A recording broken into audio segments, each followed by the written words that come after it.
Are science and religion in conflict? I don't really think so.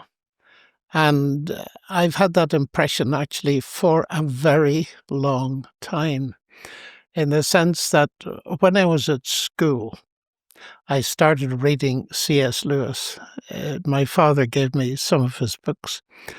And it was very interesting reading those books because his take on the history of science, which was based on Alfred North Whitehead actually, was, to quote more or less, men became scientific because they expected law in nature, and they expected law in nature because they believed in a lawgiver.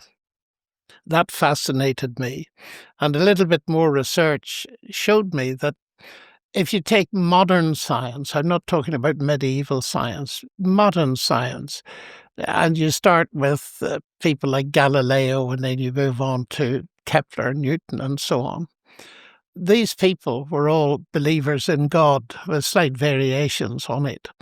And it seemed to me there was a pretty close connection between their theism and their approach to science.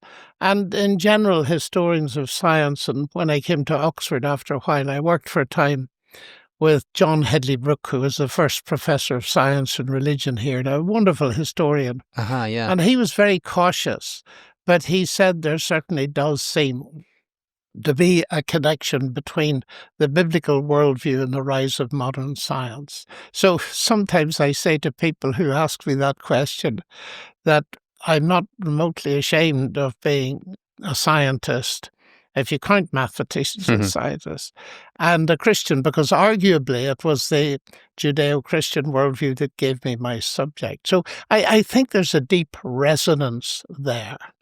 And I do think there is a conflict, though, just to explain a little bit further, but it's not between science and faith in God.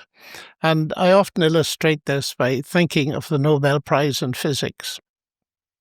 Because, take for example, Peter Higgs, who won it, Scotsman, atheist, brilliant physicist. And then there's another person I know, Bill Phillips, an American Nobel Prize winner for physics and a Christian. And what that tells me, Alex, really is this, that their difference isn't in the realm of physics at all, or science, it's in worldview. And I see a real conflict between the theistic worldview and the atheistic worldview.